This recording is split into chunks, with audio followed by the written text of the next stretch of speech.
We're at the last section of chapter 15, and it's Christmas in June. So Christmas is the end of sacrifice. And I'd just like to start out. This is actually, a lot of people weren't here at the beginning part of the chapter and the middle part of the chapter. This particular chapter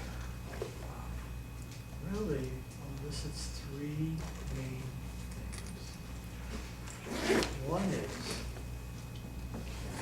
love the Lord thy God, thy Father, with all thy mind, with all thy heart, with all thy being. And it really expresses that.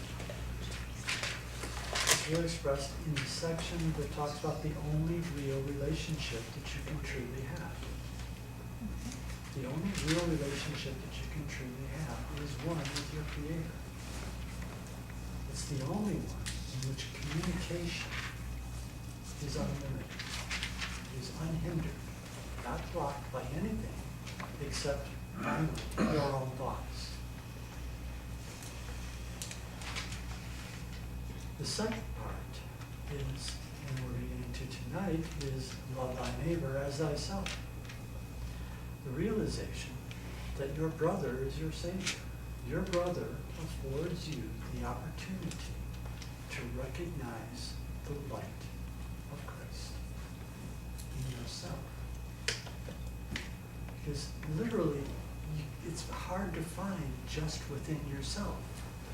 Because the frame of reference from which you're coming from is one of not light, business, not light, business, darkness, the busy mind. The mind is constantly active, doing things, thinking all these things. And we really don't see anyone else. We only see that part of our own mind that reflects what we want to see projected out onto everything else. And as we've said earlier, that's based upon all of your memory associations, your selective remembering. And it's nothing true about it. It's just you projected outward. As I look around, if I look at any of you, and if I see you as bodies, okay, then already what have I done? I've separated myself from you. I've created the idea of separation, and I'm maintaining it through an association. So then I say, well, hello, my name is so-and-so. Your name is? You tell me your name. And now we seem to be communicating, but is that really communication? Is there anything communicative about that at all? All we're doing is we're just collecting a few more memory associations in which we can say, oh yeah, the next time I see you, I remember you were so-and-so, and you were at so-and-so. That's what I remember about you. You were cars, you were movies, whatever it is. You find some sort of commonality. In all of that, it's limited. And it doesn't reflect the true communication or the only real relationship that we do have, which is one with God. So that's the second part. The third part of it has been present throughout the whole chapter. It has been stressed over and over that the holy instinct is your salvation, literally. The holy instant is the recognition of the presence of God in your life. And this is not a thinking thing. This is not an intellectual thing. It's an experiential thing. It's something that you truly experience and can experience. And it's that same presence that you are to look at and recognize in your brother. Because if you recognize your brother in that presence, then you are truly communicating. Because that presence is literally the presence of what everything is. Call it God, call it life, call it creation, whatever you like, however you like to reflect upon it. But that presence is the only place where communication is total, where there is no hint of sacrifice, where there are no thoughts that are withheld from each other in an attempt to identify who you are, who your brother is. The holy instant is the one thing that you can recognize here. And in recognizing that, it literally takes you out of here.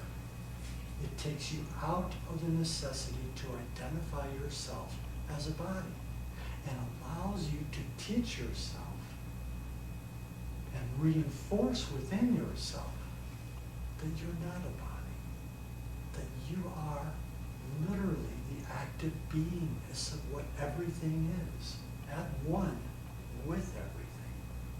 This is the at-one principle that the Course speaks about. So why do we have these bodies? Jesus refers to them as a mistake in thinking about who you were. That's it. But it's just a mistake. It's a mistaken identity. You know, when you were talking about how we see things projected via our own past and experiences, I have a person in my life who I've known for about 2.5 years. I have unmercifully compared myself to her and saw her as this real spiritually developed person, and she's faced great hardships in her life, emotionally, physically, and she never dwells on that. Right. She's always talking about, you know, how she's evolving into another spiritual plane. Well, so I'm, you know, seeing myself with lack because I'm comparing myself to her. Come to find out, this is really a person who's really never dealt with her issues. She's been in and out of mental hospitals in her life, and so in a way I feel like, wow, you know, I really see beauty in her and really neat things, but it never occurred to me that you can use that as an escape from the real things that are in your life. Even very much so. There is nothing more egotistical than the spiritual person, so-called spiritual person. So they never pay for like lunch or dinner. That's sort of well, like that, or even it's like, and this section that we've been dealing with has been talking a lot about sacrifice, and it's going to talk about it a lot tonight too. You have the spiritual person who says, "Oh, I sacrificed this. You know, I gave up this. I let go of this. You know, I did all these wonderful things, and I feel so much freer." And they go on and on and on about it, right? But even that still maintains the ego. It still maintains there's an I that let go of this. There's an I that realized this. There's an I, you know, that is spiritual, that it can transcend the pain and everything else. Now, are those lovely attributes? Sure. Sure they are. Can they carry you along quite a distance? Absolutely. But still, they are of identification, some form of identification. And I tell you, the ego, and this is where you really start getting into the deeper aspects of it. The ego loves someone, a self-proclaimed spiritual person. Okay? Because the spiritual person that is self-proclaimed like that has not relinquished the one thing that is most important to relinquish, and that is self-identification. They haven't relinquished themselves. They haven't let go of that, and literally, they can't. And neither can anyone else, because the frame of reference from which you're coming from is one of, I am this. Okay? There's no way that I can transcend this, because everything that I use to identify what I want, what I see, what I feel I need, what I feel I've accomplished, has all been based on this. And Jesus refers a lot to it in terms of that's the last step. That last step is the total relinquishment of the necessity to define yourself in relationship to anything. And in that, you come into what he refers to as knowledge. But knowledge, from this perspective, is something gained. But from truth, knowledge is. Do you see the difference? It's a big difference. If you believe that you're getting something, you're already lost. When you come into the certainty of who you are, which is not needing any identification at all, it's a state of beingness, it's a state of grace, it's a state of love, communication, life, creation. Then is the step that has been taken. And no more steps need to be taken, then there's life. So these are the sections that we've been going through. And in this final section, it's Christmas, which was what? What's more lovely than Christmas, right? Being born Thanksgiving. into the light, being born into Christ. We have a tendency to look at Christmas as gift giving and sacrifice and, exchange and bartering and everything else. But truly, Christmas is the time of peace, the time of joy. So let's read on, and I'm going to start this section out. We did read a couple of paragraphs, and one of them is a particularly lovely one. Where are we, Christian? Give me Christmas as the end of sacrifice, the last section in chapter 15.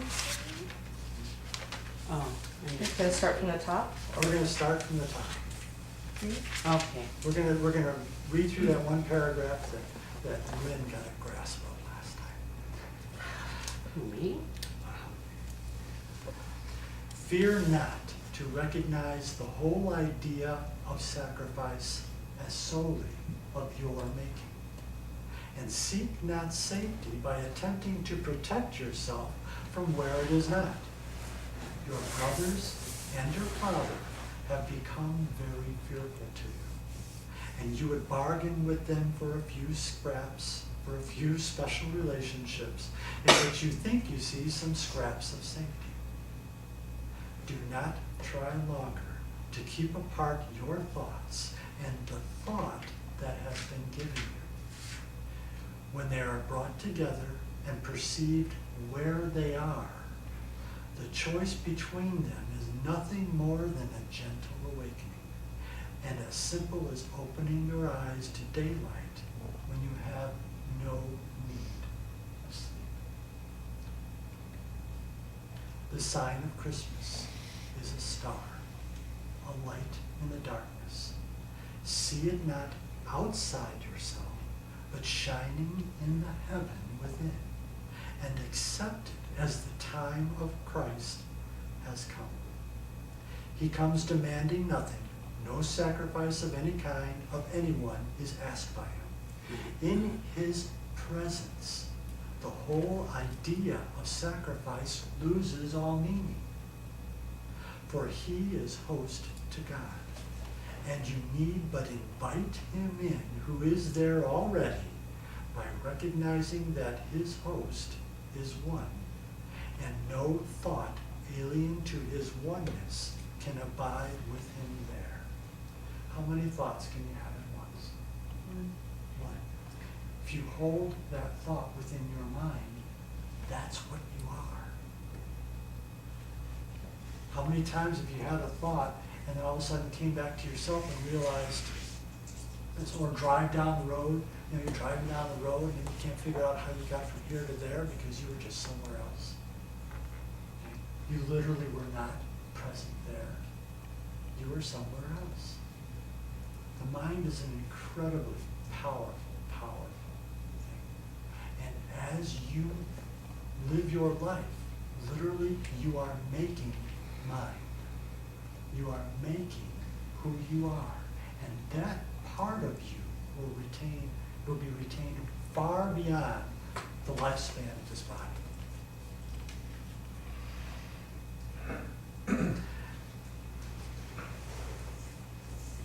Oneness can abide with him there. Love must be total to give him welcome, for the presence of holiness creates the holiness that surrounds it.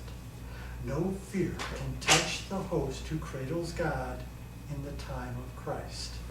For the host is as holy as the perfect innocence which he protects and whose power protects him. If you become host to that presence, if you invite it in, you are it. You are the host. And there is no separation between you and the source of that presence, which is perfect, innocent, holy. We said it before, innocence is not what you're making. You cannot make yourself innocent, but innocence is what you are. This Christmas, give the Holy Spirit everything that would hurt you. Let yourself be healed completely that you may join with him in healing. And let us celebrate our release together by releasing everyone with us. Leave nothing behind, for release is total. And when you have accepted it with me, you will give it with me. All pain and sacrifice and littleness will disappear in our relationship, which is as innocent as our relationship with our Father and as powerful. Pain will be brought to us and disappear in our presence. And without pain, there can be no sacrifice. And without sacrifice, their love must be. Sacrifice is literally that part of yourself in which you say, I'm lacking something. I need something. So I'll bargain for it. I'll trade this for that. Okay? And that's how most relationships here are. They're all bargaining based upon sacrifice. Two people get together and they say, okay, well, I won't go to school this semester. I'll work hard so you can go to school. And I'll give up what I'm going to do so that you can do what you're going to do. And somehow it's a bargain. It's worked out. And the idea is that sometime in the future it'll even out, and it never does. It never does. And all of that is manifest through the idea of sacrifice. There's no part of love that contains any sacrifice at all. Love is communication without limits. Nothing hidden. That's why you give everything.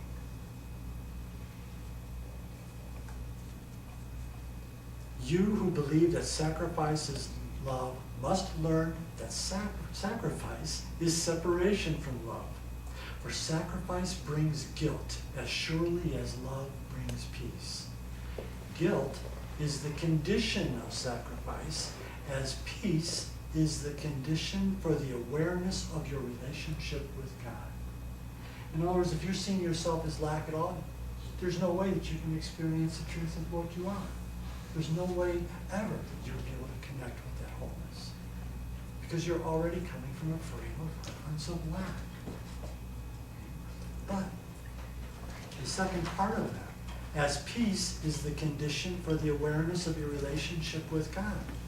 How many of you have truly ever felt absolutely peaceful in your life? For like a second? For a second. Yeah, just a second. You have, right? All of us, we have moments in our lives in which we felt incredibly peaceful. Just like everything is right with the world, right? Okay. It's a moment in which what? You're wholly open. It's a moment in which your mind is not concentrating or your attention is not divided. It's like you're just one thing in that moment. At odds with nothing. That's peace. That is the condition necessary for the recognition of the presence of God with you. And when you came into that moment of peace, I assure you, the presence of God was with you. It's just that not knowing that, not recognizing that, or just recognizing it yourself, again, there's no frame of reference, okay, from which to really identify it, to really say, oh wow,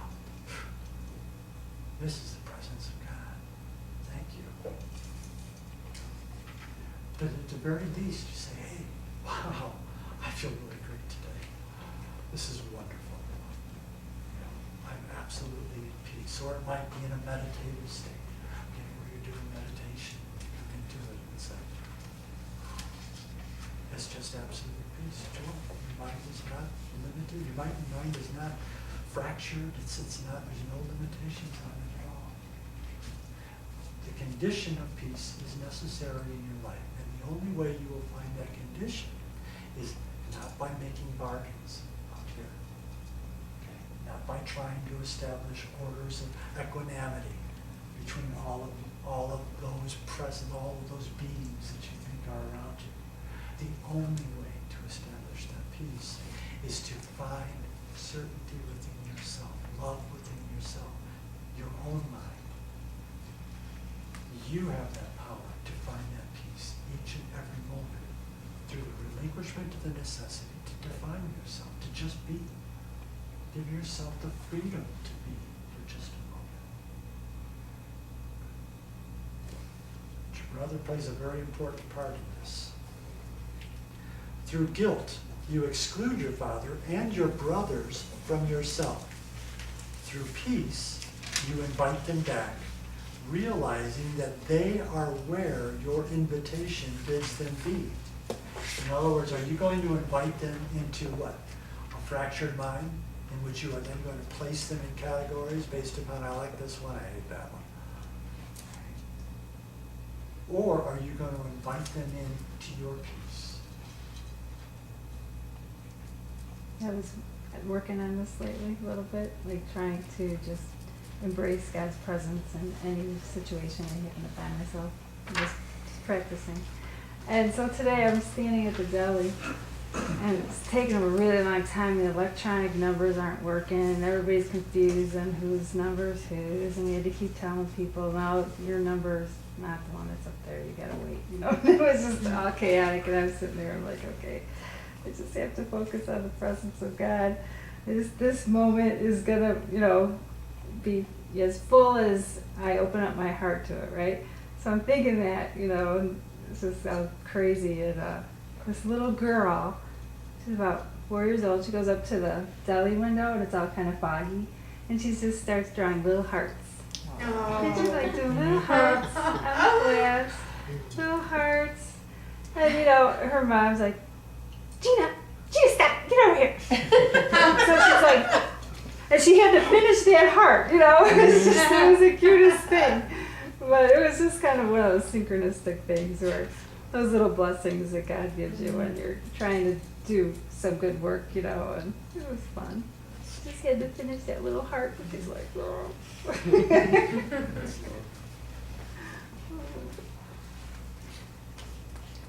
What you exclude from yourself seems fearful, for you endow it with fear and try to cast it out, though it is part of you. Who can perceive part of himself as loathsome and live within himself in peace?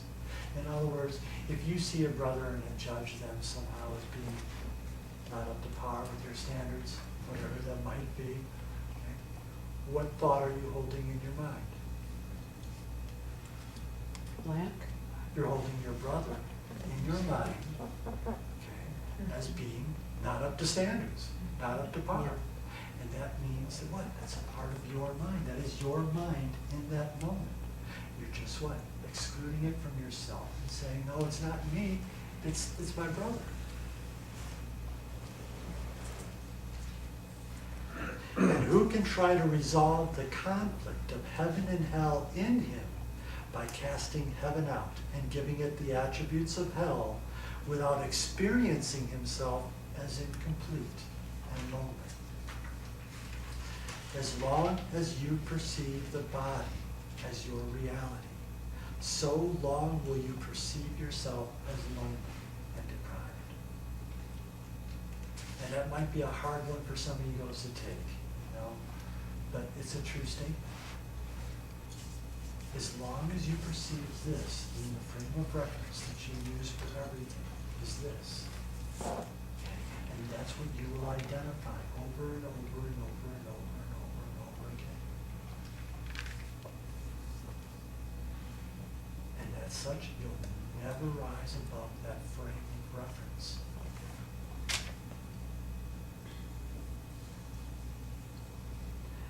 so long will you also perceive yourself as a victim of sacrifice, justified in sacrificing others. For who could thrust heaven and its creator aside without a sense of sacrifice and loss? And who could suffer sacrifice and loss without attempting to restore himself? We all have that built-in thing that says, hey, I want to get out of this. I want this to be better. Otherwise we wouldn't be sitting here, right? We have some thoughts that there's another way of seeing. Okay? There is a better way of identifying and being all of this.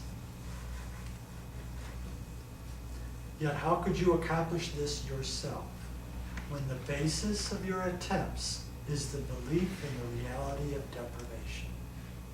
Deprivation breeds attack, being the belief that attack is justified. And as long as you would retain the deprivation in your own mind, attack becomes salvation and sacrifice becomes love. So it is that in all your seeking for love, you seek for sacrifice and find it, yet you find not love.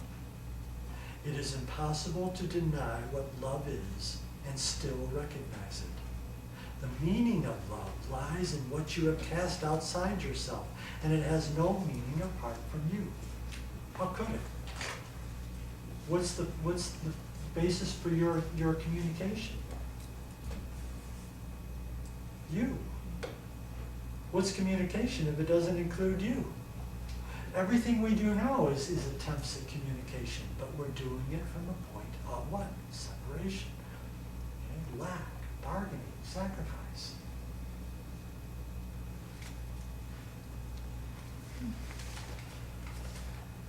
The meaning of love lies in what you have cast outside yourself and has no meaning apart from you. It is what you prefer to keep that has no meaning, while all that you would keep away holds all the meaning of the universe and holds the universe together in its meaning. Unless the universe were joined in you, it would be apart from God, and to be without Him is to be without meaning. Finally, if you really don't know what everything is, then nothing really has meaning.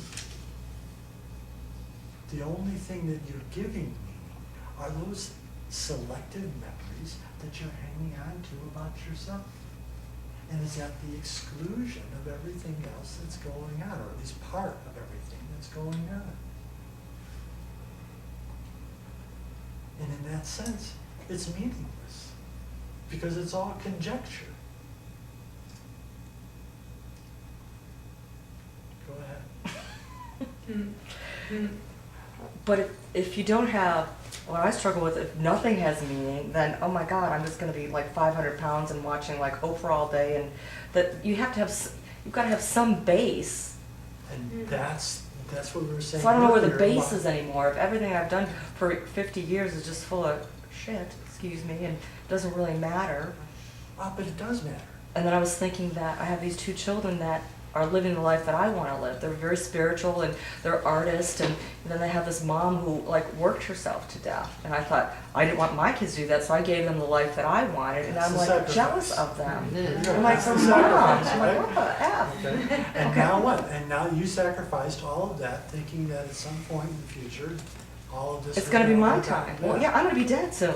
There you go. And now you have the fear that time is running out. That's it. Yeah. You know, you see how that works? Yeah. That's exactly how it works. It's a great example. That's why it's not like you even really loved your kids. You were so busy, you didn't have time to love your kids wholly. Okay, we call sacrifice love, and it's not. Love has nothing to do with sacrifice. But again, as I said earlier, don't forget the holy instant. Don't forget the presence, because that's where life is. Everything that we're talking about now is on what? The level of perception. Okay. And what we're saying literally is that there's no solution to this. None. It's not even that it's meaningless in the sense that you didn't waste anything. Think about it. It's impossible for anything to be wasted if it's true.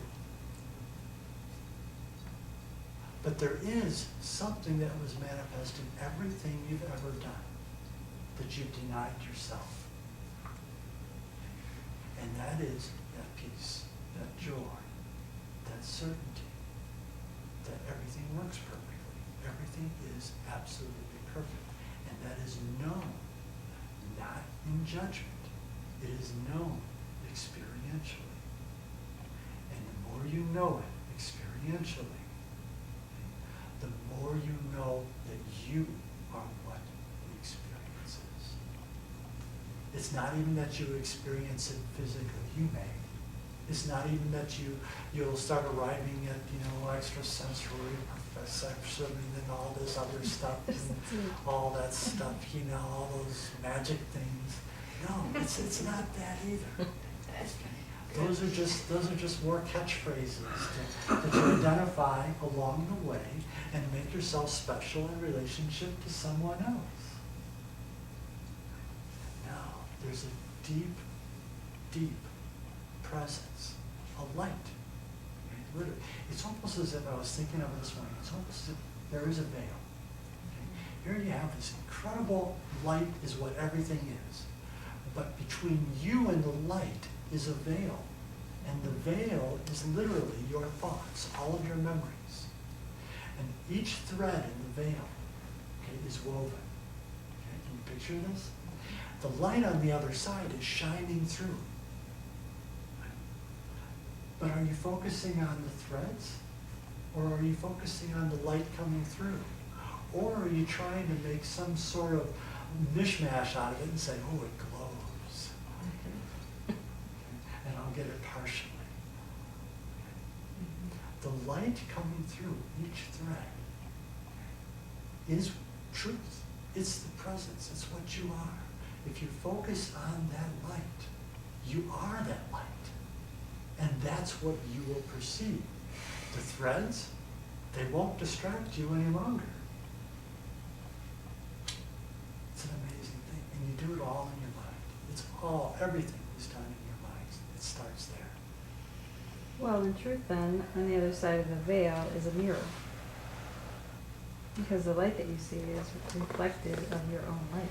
You can look at it, but still, that's the idea that there's still something else there. I understand, and we find And also. so it can be your brother, it can be,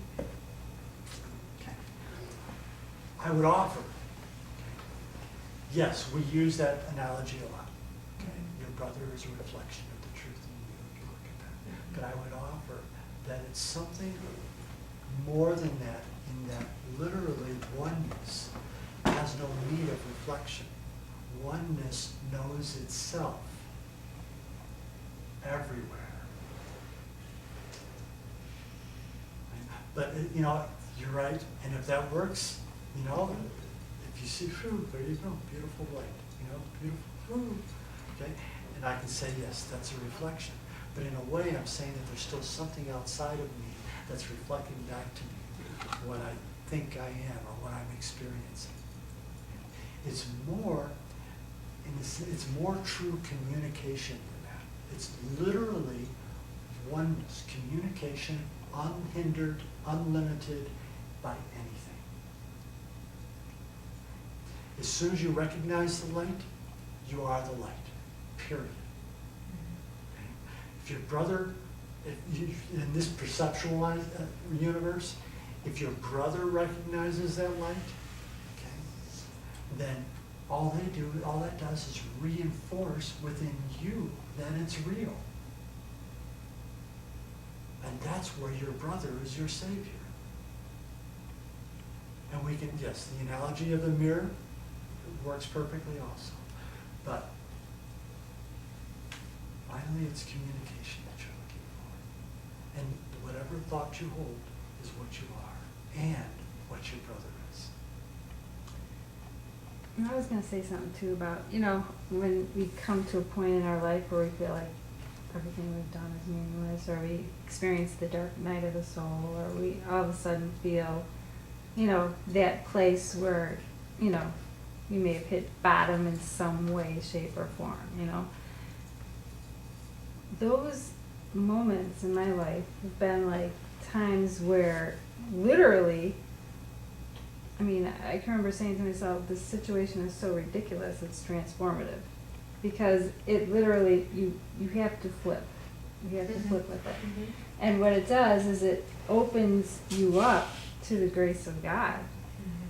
You know, I mean, when you're there, it's like, there's nothing else. There's like no going back. There's nothing else. You can't go back, you can't change it, you can't fix it. It's done. You know, it wasn't, my life didn't turn out the way I thought it would. You know, I can be mad about it the rest of my life, or I can just say, God, how ridiculous that I thought that it could even be something, you know. But in that instant, there's an instant in there where we have an opportunity for that grace to come in. And that's the blessing of it, I think, is what I'm trying to say. Those opportunities feel intense, but there's opportunities and blessings within it, you know, that carries literally the gift of God. And it's just The intensity, I think, is the final thing that says, at least for me, when I've experienced that, it's finally reached that intensity. That's a gift, because Right. that's the transition point at which my words are, this isn't working. I have to look at this entirely differently, and it's just not working. And that's like the biggest aha ever. Okay, enough of this. Don't Right. plug into it anymore. But that's the blessing of it, because Yeah. you're not plowing forward anymore. Right. You You're know, not still trying to literally, change it. if something stopped you, or you Right, stopped that's yourself, or whatever it is, you know, it's like the place of grace. Right. You know, and we can accept it and be completely grateful, or, you know, we can get angry or whatever we're going to do, but it is an opportunity. And if we can catch it at that moment, I think, you know, that's where the blessing may be for us. A lot to be said for no pain, no gain. It's a Tuesday? Okay.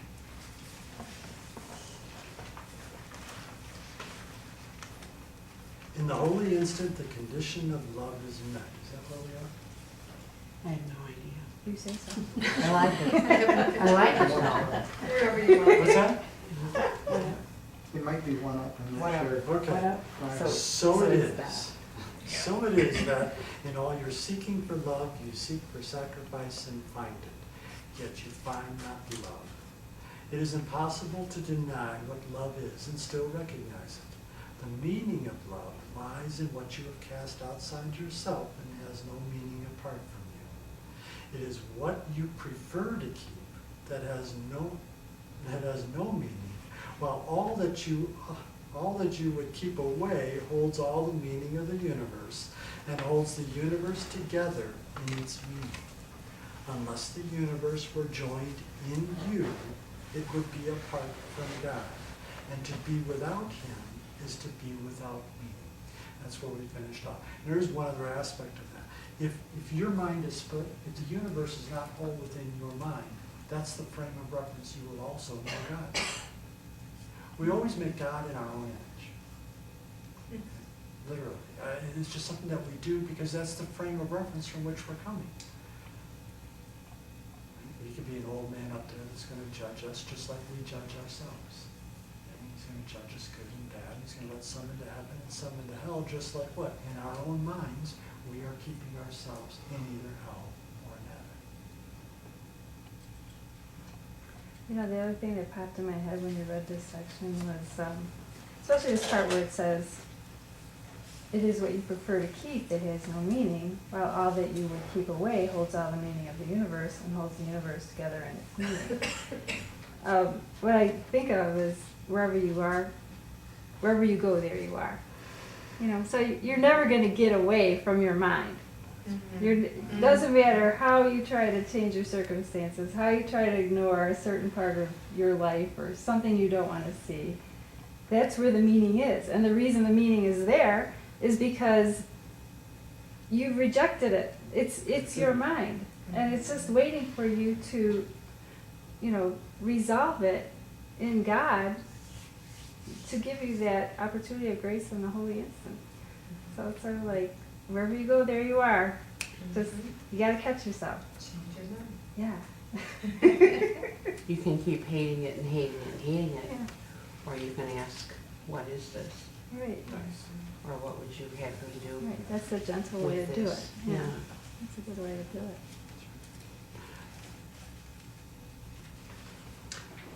In the holy instant, the condition of love is met, for minds are joined without the body's interference.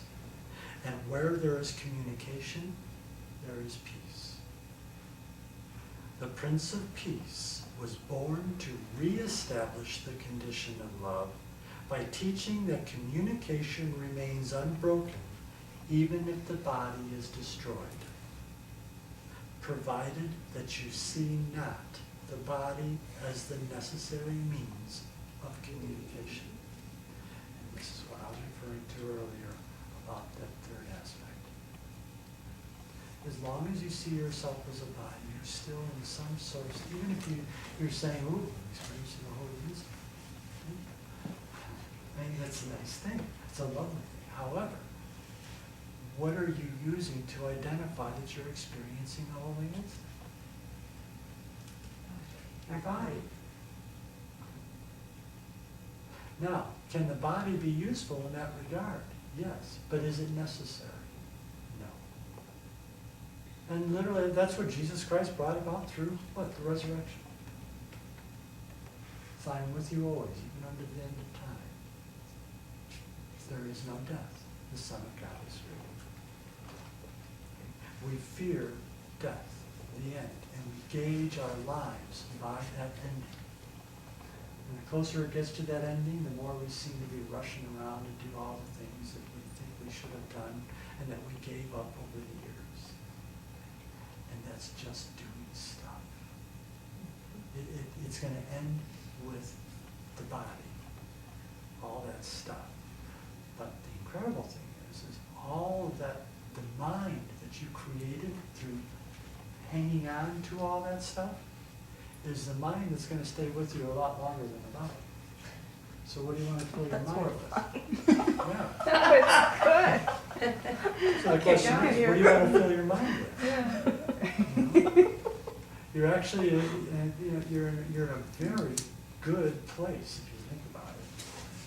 I mean, even if you make a relative in the world, and you looked around the world and says, hey, I'm sitting in this nice air-conditioned spot reading these beautiful books that I happen to be able to purchase and going through all this stuff, I'm really in good shape here, Or I'm sitting at the foot of a guru, I don't have the whole world coming in on me. I've just got a few relatives that are trying to drag me out, Whatever it is.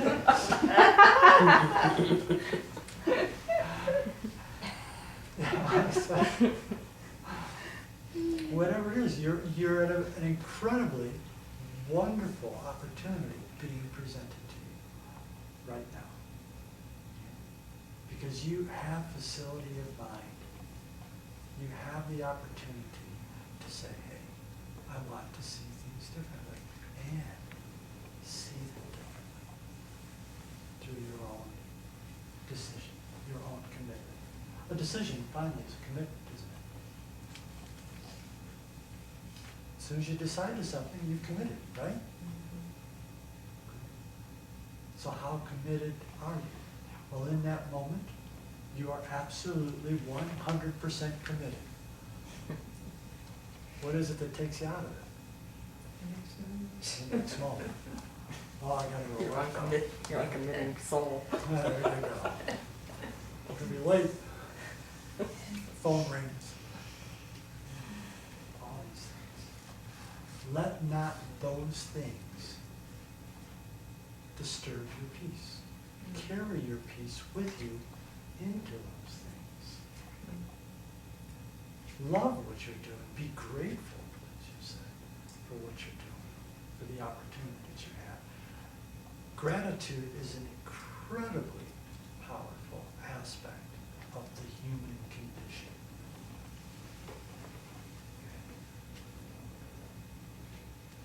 It's a release. It's like, not ugh.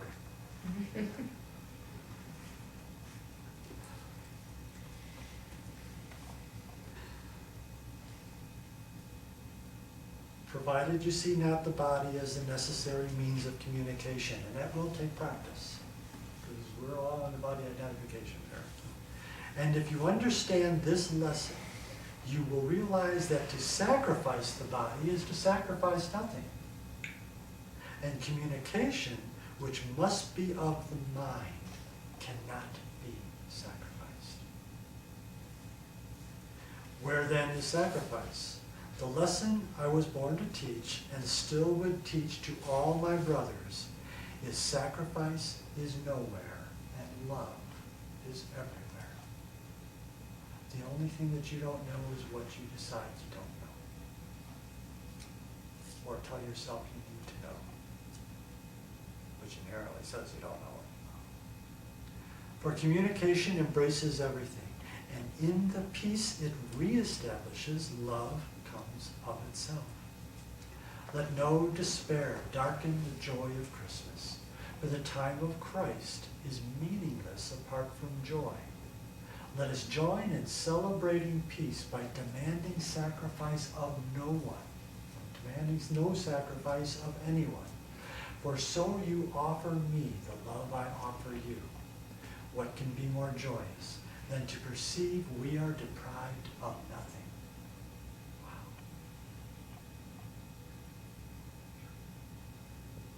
Such is the message of the time of Christ, which I give you, that you may give it and return it to the Father who gave it to me. For in the time of Christ, communication is restored, and he joins us in the celebration of his Son's creation. And what is Christ? What is Christ? If it's a moment of communication where communication is reestablished, where is it going to be reestablished? In your mind, through your heart. Your heart plays an incredible part of it, okay? But in your mind. There's no way that you can expect that communication is going to be established in your mind. I can't expect that it's going to be established in your mind, or in your mind, or in your mind. Why? Those are expectations that I'm placing upon you, and inevitably you're going to fail my idea about what those expectations are. Christ is the mind that is in communication with all of its thoughts. It includes everything. It is not in fear. It sees no lack anywhere. It's like, it doesn't even occur. It's that moment when you can look at a brother and know in your own mind, when you train your own mind, that your brother is no different than you are. In any aspect, in any way, that every soul, every being contains all that there is. But you don't recognize it out there, you recognize it here. It becomes a certainty here in your own mind. But that's very hard to do consistently. Well, I could start out in the morning, and by noon, he isn't my brother, he's just a jackass. Sure. But you know what? But here's the thing with that. All right, now, there's two levels in the teaching. One level is, okay, well, practice. Okay, so what do? We practice, you say, you know what? I'm just getting all worked up over my own judgment over this person, so I'm going to step back and say, I don't know what the heck I'm doing here or why I have to listen to this person, but, help. Give me a little guidance here, let it happen, as you were saying. Okay. What does that say? That says, hey, I'm not in charge, and there is another way of looking at it. I don't know what it is. I can't see it because I'm caught in this cause and effect relationship, so I'm going to open it up to the possibility that maybe I'll get another way of looking at it from a thought of something that's there. Okay. Now, that's practice. Okay. And the course is, the entire workbook, of the first 200 lessons of the course basically does all of that. Okay, it starts out, the past, the past, my thoughts are meaningless, everything I see is meaningless, the past is gone, I see only the past, all that stuff. And that's excellent, excellent mind training, because this is a course in mind training. Now, the other part of it is the holy instant. Don't overlook that there is a presence of which you are. And no matter what you're being presented with, that presence is manifest if you hold it as yourself. And if you hold it as yourself, okay, and extend it through the heart, through love, okay, or just even the idea of non-judgment, it will affect changes. But the changes, the important change, is the one in your mind in which you did it. You made that decision to extend that. Jesus early on says, hey, you come into the instant, extend it, extend the love, extend the peace, extend the joy. I'll work the miracles. Okay? Let me work out the details. And he does. And you may very well see things around you changing to that extent. You may find that people see something about you and you go, wow, I know what you got, but I like it. What are you eating today? It's like, whatever it is, those changes will take place in the consciousnesses around you. The consciousness has been for 2.5 years. You can stand in judgment of the conscious, or you can extend love to the consciousness. The choice is yours. Which would you rather live within yourself? Judgment or love? That's the decision you're making each moment. Okay? Now, will that affect changes in your mind? Maybe, maybe not. Is that Doesn't your matter. concern? It doesn't matter. It's not your concern. Let the miracles work themselves out. There is a plan. It was put in place the moment the separation occurred. The answer was given. Let it work. All of your thoughts from the frame of reference, all of the thoughts from the frame of reference of this are just complicating things more. There's a line in Course where Jesus says, any attempt to establish, maintain, or break up a special relationship only leads to further fragmentation. Say that again. Any attempt to establish, maintain, or break up a special relationship only leads to further fragmentation. That pretty much covers it all. Well, it does, but you're right in that sense. It covers it all. So what's the alternative? What's he saying then? I don't know, because what I hear is like I'm just supposed to sit and do nothing, which is incredibly painful for me. Can you sit and do nothing? I can't. No, nobody can sit and do nothing.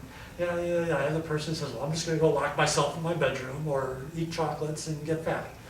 Okay? It's like, no, What if you're not still doing doing anything? something.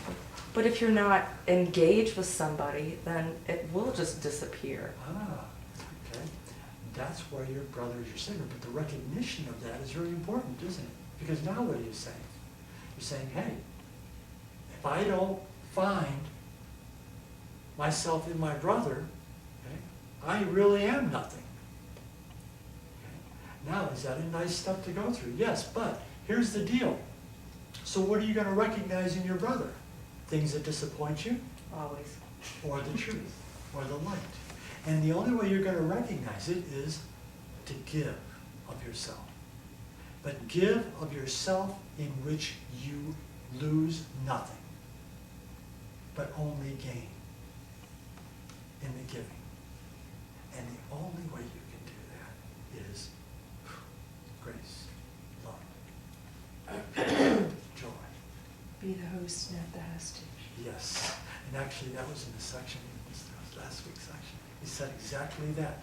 Are you going to be host to the ego or a hostage to God? That's what he said, actually. Reversed it around. It's an amazing thing. But what are you doing? You're putting yourself in hostage to the idea that you are not one with God. Putting yourself in hostage to that. Yeah. Host to the ego, hostage to God, or hostage to the ego, host to God. They're both the same thing in every direction. Christian, a lot of what we're talking about though, I was reading in chapter 7 today, and it comes up there too. Sure. Because in chapter 7 it says, you must learn to change your mind about your mind. Only by this can you learn that it is changeless. When you heal, that is exactly what you are learning. You are recognizing the changeless mind in your brother by realizing that he could not have changed his mind. That is how you perceive the Holy Spirit in him. It is only the Holy Spirit in him that never changes his mind. So it has to change in you. You can't, we have no control of anything that we see, that we're surrounded by any given moment. So there is no communication here, basically. Not at the level of perception. Not if you're already founded in separation. So we have to change our mind about what that represents.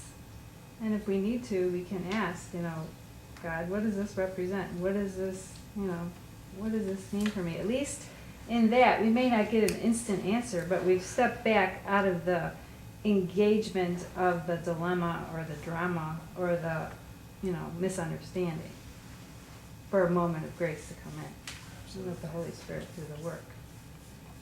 But, Absolutely. And the Course is replete with it. Yeah. Change your mind. Yeah, it's like About chapter your 7. mind. Yeah, we need to change our mind about our mind. What is your Yeah. mind for? Is your mind just a depository for your memory associations and then a calculator to sort out what you want and what you don't want? Or is there another function to your mind that you're so busy you don't notice? It says, by changing his mind, he has changed the most powerful device that was ever given him for change.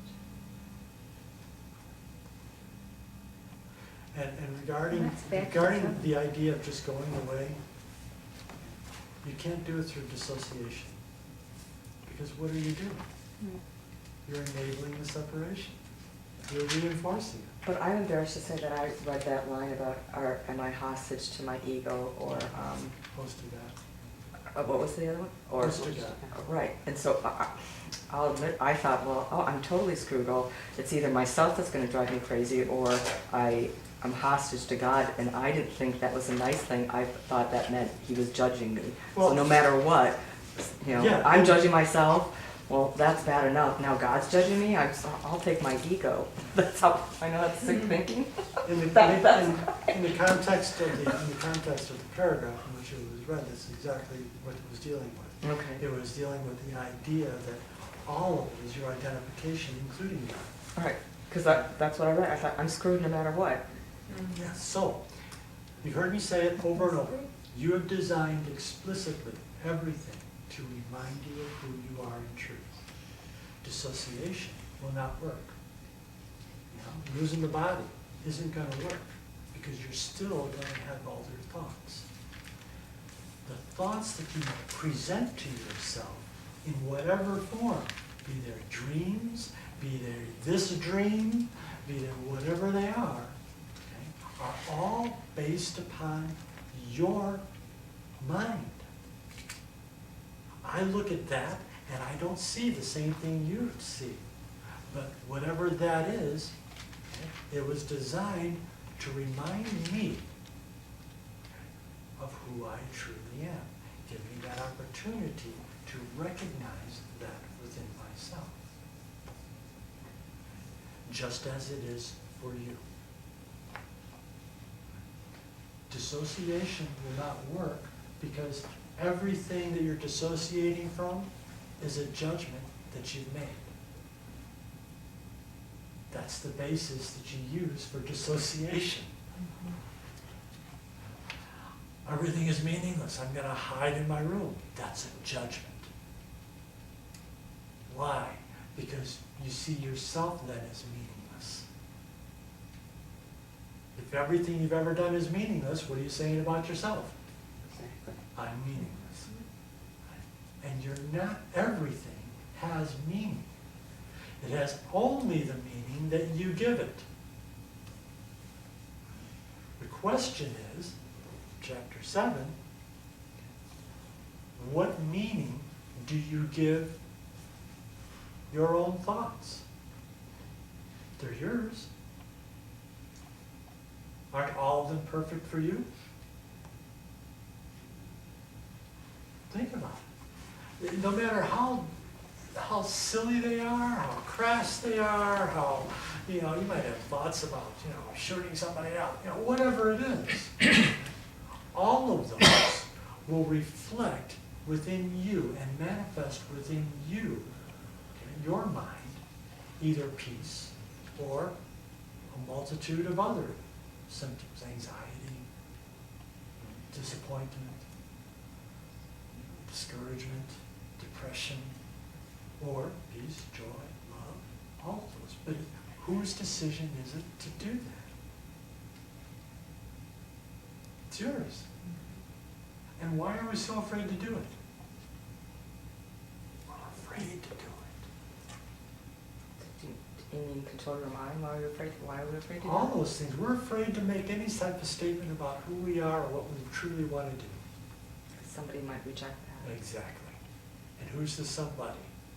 Me, myself, and I. Something we placed outside of ourselves and subsequently say is judging me. Okay? But where is the judgment occurring? Where am I seeing the someone else? I'm seeing it in my own mind.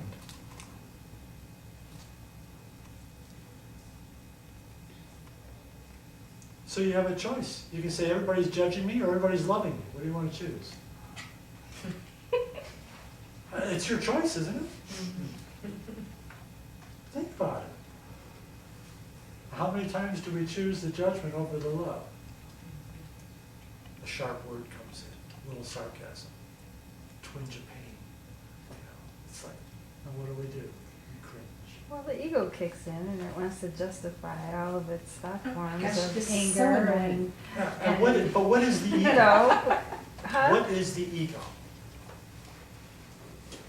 Oh, it's the And shit. fear. ourselves as separate. It's the Yeah. action of perceiving ourselves as separate from God. And what is the Holy Spirit? Our Okay, connection that thought with of- God. Form. The action of perceiving ourselves at one with God. Mhm. But I think if you do practice it, the more you practice it, the more that it naturally happens in your life. Practice what? One or the other. Being Yeah. the Yes. conductor, Mhm. or what's the word? That's a lovely way to put it. Conduit. You're the Conduit. conduit, you're the Conduit. conductor, whatever it is. Thunder. Yeah, there you go, and you're right, it's a practiced thing. So I say to you again, what do you want to choose? Do you want to choose that conduit, or do you want to choose the other conduit? Which action do you want? The ego is just the action of doing just that, of separating yourself from everything. From God. Something which is the same thing as everything. Right, from God or from whoever you're From with. whoever you are. Whatever crowd, this- whatever church, whatever anything You got it. you have Yes. judged. Well, experience the effects of it. I mean, how many times do we have to put our hands in the fire before we say, maybe I'll change my mind about this? Maybe I won't do this anymore. There you go. Right, Hi, right. teacher. It's like, This isn't working. yeah, cause and effect. Yes. You think? And it's a habit. That's It is a terrible. habit. It's just a habit. It's a habit. Yeah. So We- when we I had habitually- this, The way we when think.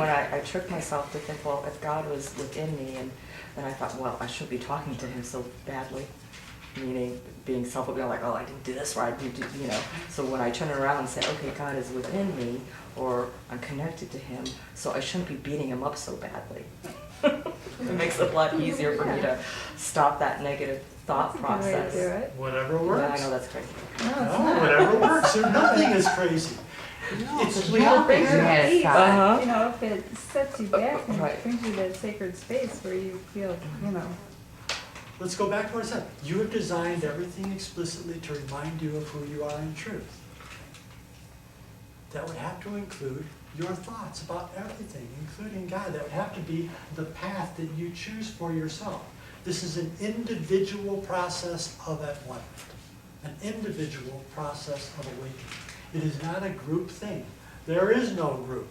You may have it in your own mind that there's a group. Yeah, there's a group here, right? Okay, yeah, we're all going to God, right? No. There's only you. What I see is I see beautiful lights all sitting here, just moving, and it's all just me. Okay? You can see the same thing, except by your decision not to. You're going to say, I'm nuts. He didn't have the same life I did. Okay? He didn't do this. He didn't have any trouble in it. I look at him sitting there. He didn't have an alcoholic. He didn't have an alcoholic. He That's didn't, all right, he didn't right. get fired from his job. That's right. He's got a job. He's got all those things. His girlfriend didn't, Yeah. leave him. No. That's Which so one? true. It's like, Really? this is an individual, not my last one. I know. This is an individual process of We're so well developed in this area, which makes it a little difficult to leave, you know? It does, It so seems you to. have moments of it. But the incredible thing is, it's actually very simple, except for our fears. We're afraid that somewhere along the line we'll be judged. It's like, hey, you're too flighty, you need to come down to earth. That's the loony bin for you. Somewhere along the line, you're not a good parent because you were busy with God all the time. Or you were busy drinking all the time. Somewhere along the line, we feel somehow that we're going to be judged. And all of that is inherent in choosing the separation. All of it is egotistical. And when you become that ego action of choosing separation, choosing judgment, choosing all of those things, you are the ego. Who else is it? It's not Harvey the rabbit. Pink rabbit.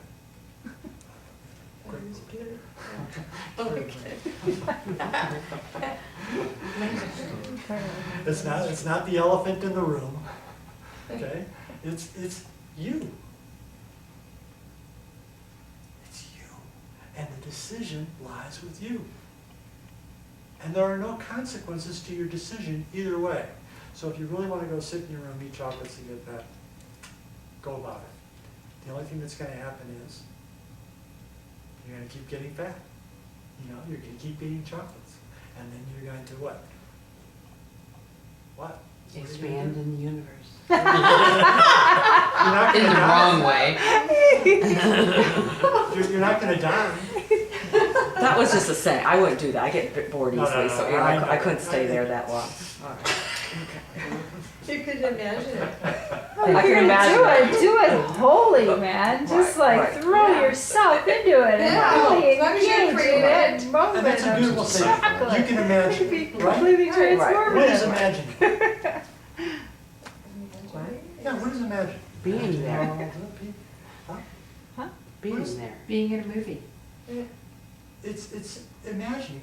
We can imagine. We're literally creative by nature. Okay, we are inherently creators. So that means that we are creative, and we're very creative. Look what I did.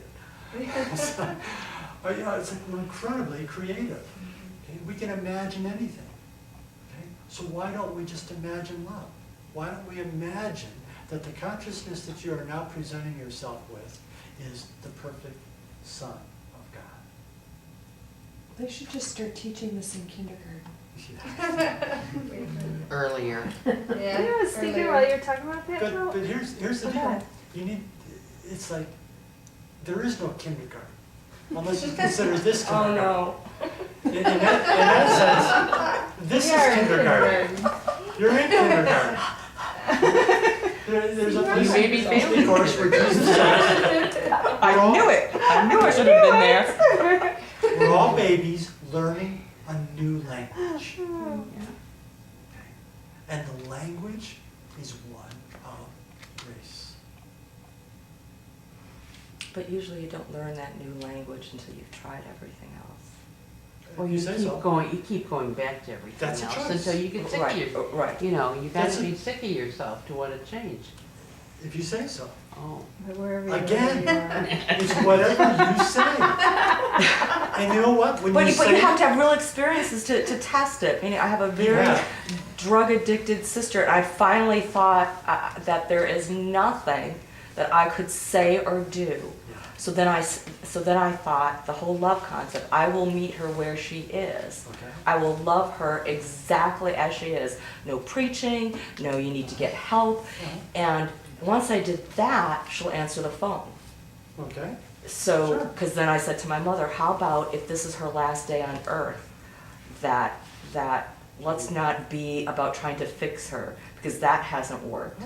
So now, how about just love her exactly as she is today? Love it. And, you know, and then my mom would call all the time, have you heard from your sister? I live here, they live 2 miles from each other in California, I live 1,000 miles away, and everybody calls me to want to know who's doing what out there. Well, And far finally, away.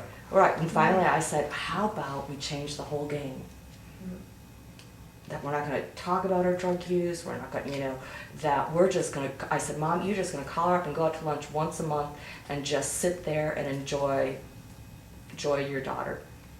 And she's done that, and it's just like, What? everyone's a lot happier. Sure. I was gonna Why? say, how did you feel when you I started felt doing that? just relief. Ah, Relief, and that, oh, I get weepy, that Yeah. if this is her last day, okay.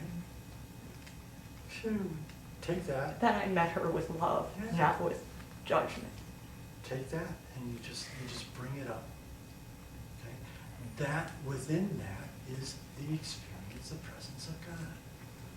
Okay? And that's what I felt. Like all the things I'm reading here, that was an instant that I felt that this connected to a process that I could do.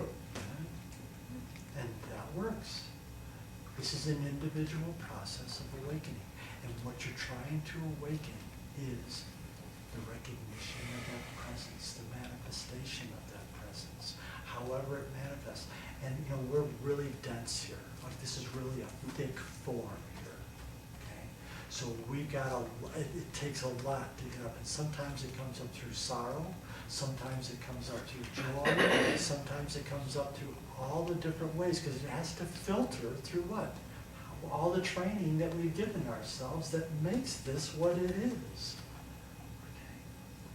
So don't deny yourself anything. You want to cry at a movie? Cry at a movie. I do it all the time. I don't live in that regard. But it's like, you know, it's like, hey, you know, whatever, however it is for you. You want to play the power role? Play the power role. But be powerful, not judgmental. Bring your presence into it. Let it work its magic and let everyone revel in it. That's what life is about. That's the step. That's the practice. And that's love. Okay? You open the door to communication, no judgment involved. And what happens is the miracle ensues. All of a sudden, hey, by gosh and by golly, there's communication going on here. It may be at the level of perception, sure. Okay, but so what? I'm experiencing the joy and the recognition that something took place. Okay? And it brings me a wonderful feeling. That's what we're about. Yeah. Coming to the core of that experience. Because you know what? That's the baby steps. That's the baby learning to communicate, learning what they are in relationship to all their ideas about themselves. Well, anytime we're willing to replace whatever experience we're having, a painful experience or a guilt experience, if we're willing to replace that with love, then that is the most powerful thing that can occur. And And how the do we most do that? real thing. And how do we do that? Oh, We we change love. our mind. I mean, We we change our love. mind about the situation and we do it, like Change you my did. mind. Yeah, And love. Love is communication. it was perfect. All right. I have No idea where we are, so I'm going to start. Let no despair darken the joy of Christmas, for the time of Christ is meaningless apart from joy. Let us join in celebrating peace by demanding no sacrifice of anyone, for so you offer me the love I offer you. What can be more joyous than to perceive we are deprived of nothing? Such is the message of the time of Christ, which I give you, that you may give it and return it to the Father who gave it to me. It's all circular. It's all one thing. For in the time of Christ, communication is restored, and he joins us in the celebration of his Son's creation. God offers thanks to the holy host who would receive him, and lets him enter and abide where he would be. And by your welcome does he welcome you into himself.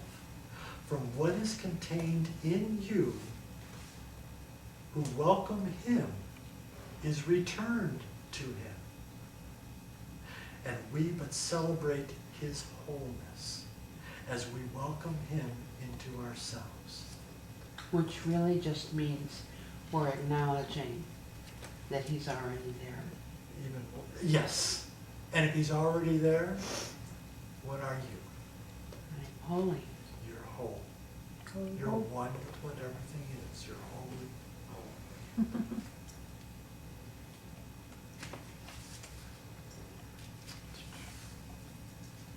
Those who receive the Father are one with him, being host to him who created them.